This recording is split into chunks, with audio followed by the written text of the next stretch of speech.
Claude Arnaud, en préparant cette interview, je vous ai demandé de réfléchir aux romans et écrivains qui ont été importants, voire fondateurs dans votre parcours de lecteur, d'écrivain, d'homme. Quelle est votre bibliothèque mentale, votre panthéon littéraire? C'est à vous. Alors, il est vaste et ça prendrait beaucoup de temps de l'énumérer. J'ai eu beaucoup d'écrivains dans le collimateur, si je puis dire, de mon intérêt. Je vais peut-être vous faire une liste de quelques titres qui seront peut-être plus précis et vous donneront peut-être un peu plus l'idée de ce que j'aime lire. Je commencerai par le livre qui m'a donné l'impression que pour la première fois, que j'entrais dans un livre, non plus simplement un lecteur, mais avec la possibilité éventuellement que je pourrais peut-être reproduire quelque chose de ça, c'est-à-dire de cette littérature-là. C'est le portrait de New York que Paul Morand a donné en 1900, je pense que c'était 27 ou 28, qui est un livre qui a eu un effet fulgurant sur moi. Je l'ai lu dans la nuit, j'avais 19 ans, je n'ai pas dormi avant d'avoir fini, et j'étais à New York, que je ne connaissais pas à l'époque. Je vivais à New York, j'allais aussi vite que Morand allait vite dans New York, je survolais la ville parce qu'il a des effets comme ça de caméra planeur, si on peut dire. Et je suis tellement rentré dans ce livre, j'étais déjà rentré dans beaucoup de livres comme adolescent, mais celui-là, j'ai eu l'impression qu'il me parlait et qu'il avait un écho en moi. Et que peut-être, alors je ne dirais pas que c'est là qu'est née ma vocation littéraire, mais c'est souvent des tout petits déplacements qui finissent par vous amener à l'écriture. Il n'y a pas toujours des nuits pascaliennes ou des révélations comme Claudel à Notre-Dame. C'est aussi parfois par des petits pas de côté, vous dites tiens, mais peut-être qu'il y a plus que la lecture qui pourrait me satisfaire. Ça a été un livre très important.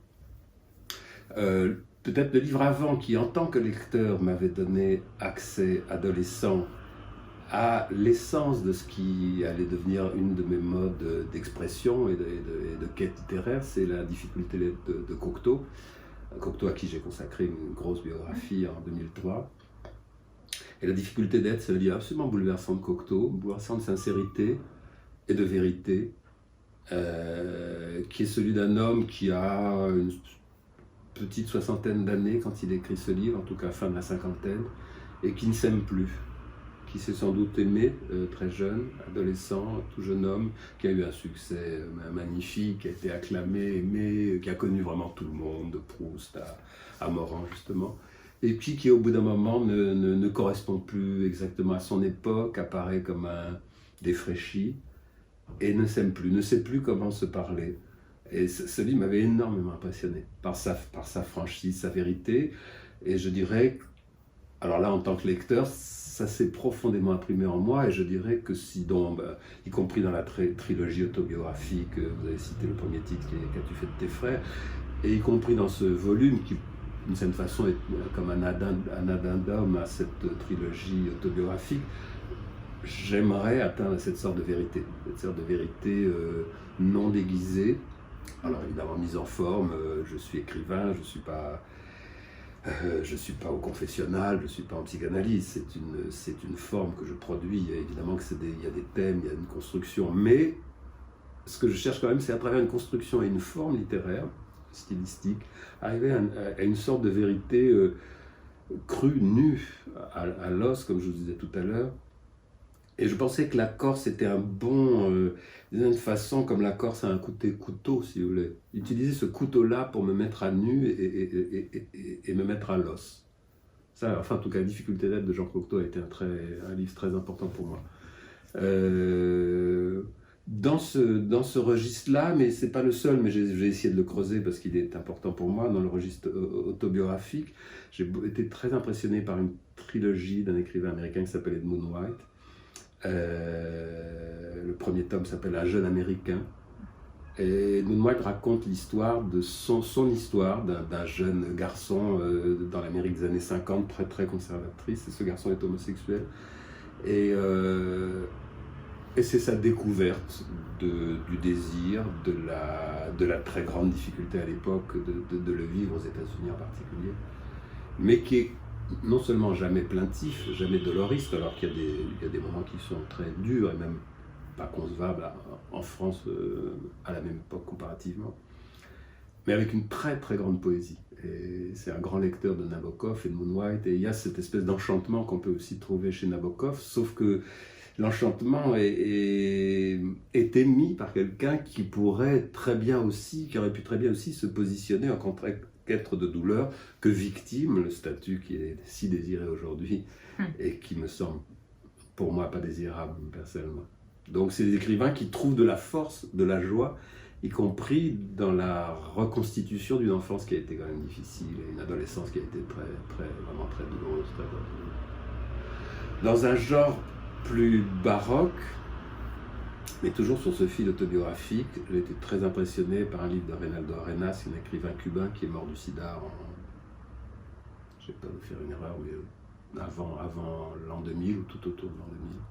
Il s'appelle Avant la nuit, qui a déjà été adapté au cinéma, qui est un livre somptueux là, de baroquisme. Alors lui, je dirais, ce n'est pas la vérité littérale qui l'intéresse, c'est vraiment un romancier exubérant, et c'est une reconstitution d'une jeunesse à La Havane, d'un jeune homme qui est d'abord, on sent, séduit par la révolution castriste, puis peu à peu s'en dégage, parce que lui aussi est homosexuel et que la révolution cubaine est extrêmement répressive à cet égard-là, en tout cas à cette époque-là. Et de cette répression, il est détenu, il fait des séjours en camp de prisonniers, il réinvente une scène baroque extrêmement drôle, joyeuse, délirante. Là, il y a une forme de folie magnifique. Je trouve que quand la littérature arrive à tenir un certain régime de folie à ce niveau-là, je la trouve très très belle. Reinaldo Arenas, c'est quelqu'un qui m'a beaucoup impressionné.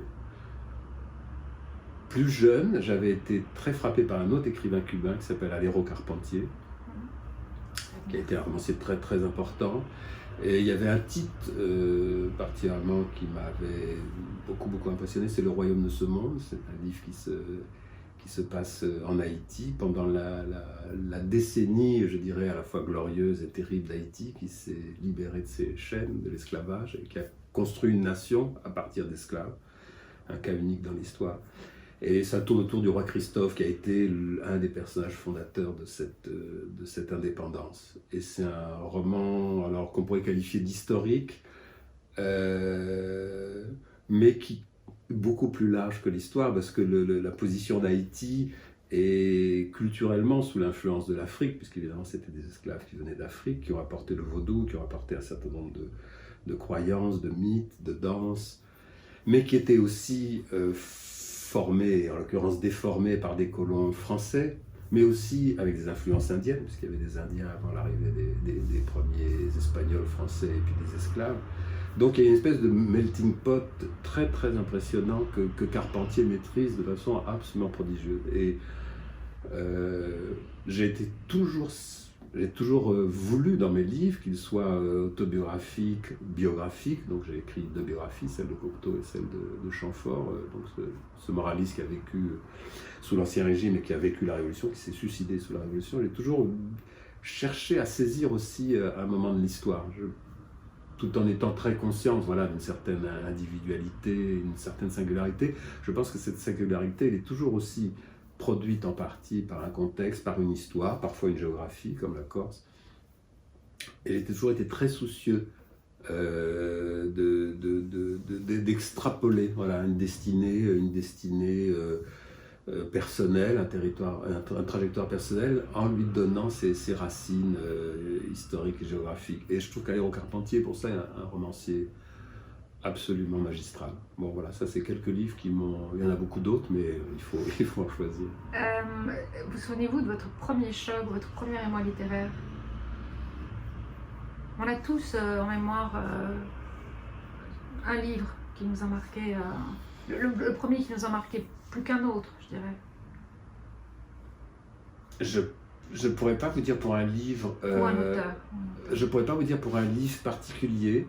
Je pense que la toute première lecture qui m'a fasciné, c'est Little Nemo en bande dessinée. Mais c'est une bande dessinée qui est absolument somptueuse et je dirais géniale encore aujourd'hui. C'est un des tout premiers créateurs de bande dessinée américains et qui retraçait une série de rêves dans lesquels était pris Little Nemo, le petit personne, parce que Nemo en latin ça veut dire personne, qui s'endort tous les soirs, mais qui a souvent mangé trop de fromage anglais, et donc fait des rêves, et qui très vite deviennent des mauvais rêves. Et cette succession de rêves, c'est vraiment un dessin magistral, Vincent Mackey, hein. C'est un très très grand... C'est l'aube de la bande dessinée, c'est peut-être son sommet, d'une certaine façon. Ça, et de façon d'entrer dans le rêve, alors je dirais, c'est un créateur qui a accès au rêve comme Fellini au cinéma, je dirais. Donc c'est quelqu'un qui m'a marqué peut-être en tout premier lieu, avant même la littérature écrite. Enfin, si vous deviez fermer les yeux, je vous dis un auteur, un livre, juste un. Un auteur, un livre à choisir entre tous? Oui, vous fermez les yeux, il y en a un qui vous vient à l'esprit, le premier. Ça c'est terrible, c'est comme vous mais j'espère bien, une forme d'extermination, parce qu'il y a tellement d'auteurs contemporains. Il y a des livres, j'en ai des milliers. De façon très spontanée, sans pour autant condamner les autres. Peut-être Adolphe de Benjamin Constant, si je devais dire un livre que je trouve quasi parfait, où j'ai rien à... Quand je lis souvent un crayon en main, et je corrige. C'est une déformation professionnelle, et je corrige tous les auteurs. Je fais parfois ma propre version, je coupe des phrases, je simplifie, j'enlève des que, des qui, des dont. Adolphe de Benjamin Constant, je crois que je couperai. Merci beaucoup.